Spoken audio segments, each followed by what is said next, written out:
Veteran Telugu actor Kota Srinivas Rao passed away at his residence in Filmnagar due to age-related illness, leaving behind a legacy of over 750 films and decades of public service. His final rites are being held at Mahaprasthanam in Jubilee Hills, where numerous film and political personalities paid their last respects. Known for his versatile performances and inspiring contributions to cinema and society, Kota's demise has drawn heartfelt tributes from across the Telugu states, with many remembering him as towering figure both on screen and in public life.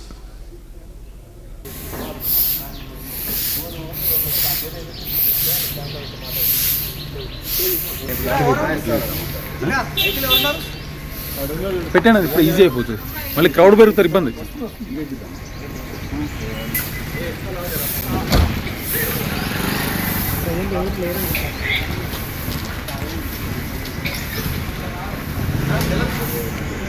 రెండు మూడు మూడు సరే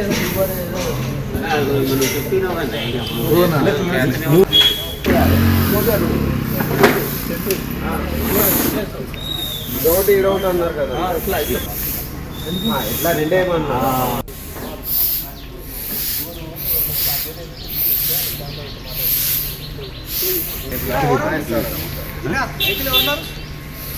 పెట్టండి ఇప్పుడు easy అయిపోతుంది, మళ్ళీ crowd పెరుగుతారు, ఇబ్బంది.